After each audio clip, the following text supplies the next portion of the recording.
It all began on Christmas Eve. I had gone to my cabin in the mountains, hoping to escape the hustle and bustle of the city. The cabin stood in a desolate area, surrounded by ancient pines and eternal snow. It was modest but cozy, wooden walls, a fireplace, and old creaky floors. This was where I planned to spend the holidays alone, cooking a meaty dinner and enjoying the silence. Snow had been falling all day, covering everything in a thick white blanket. The wind howled through the chimney as I stood at the kitchen table, slicing meat for dinner. The warm light from an old kerosene lamp filled the room, and the smell of freshly roasted meat spread throughout the cabin. I was just about to sit down when I heard a strange sound outside. It was something between a dull thud and a roar, so loud that I froze in place, clutching the kitchen knife. I listened. Silence. Only the wind played with the tree branches. Just my imagination, I told myself, but the unease lingered. 5 minutes later, the sound came again. This time it was closer, something heavy stepping through the snow, accompanied by a low, guttural growl. I cautiously peeked out the window. At first I saw nothing but the blizzard dancing in the moonlight, but then something enormous darted between the trees, a massive shadow with thick fur. My heart pounded. A Yeti? No, that's just a myth. I tried to calm myself, but every instinct screamed, "This is no myth." A sudden slam against the wall made me jump back. Whatever it was, it had clearly smelled the meat.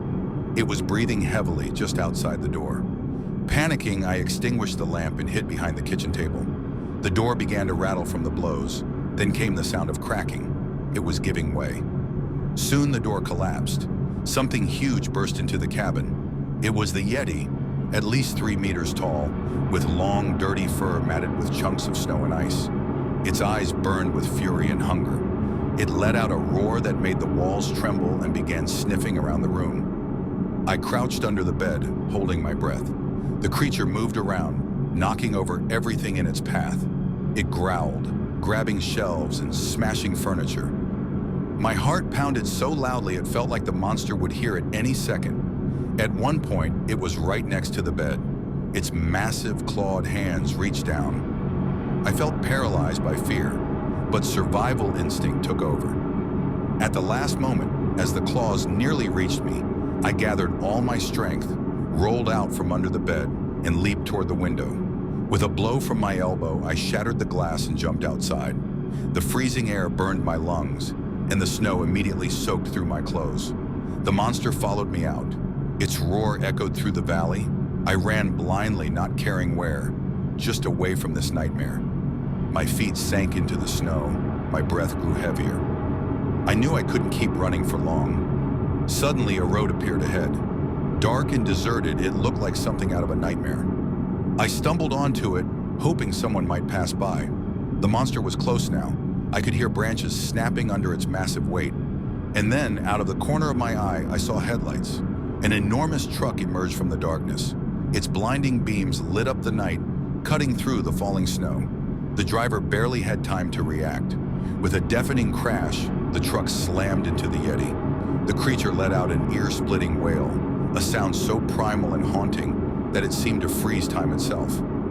Blood splattered across the windshield as the monster's massive body crumpled to the ground. I stood there gasping for air as the driver jumped out of the truck, his face pale with disbelief. "What the hell is that?" he shouted, pointing at the grotesque form sprawled across the icy road. I couldn't answer. I could barely move. Instead, I gestured weakly toward the truck, and he nodded, helping me climb into the cab. We sped off into the night, the heater blasting in a futile attempt to chase away the chill that had seeped into my bones. But as the truck roared down the empty road, I couldn't shake the feeling that we weren't alone. Glancing into the side mirror, my blood turned to ice. In the darkness, pairs of glowing eyes emerged one by one. Shadows moved swiftly behind us, their forms barely visible against the swirling snow. More Yetis, a whole pack of them, their hunger and fury palpable even from a distance. "They're following us," I whispered, my voice trembling. The driver glanced in the mirror and swore under his breath. "Hold on," he said, gripping the wheel tightly. "This is going to be a rough ride."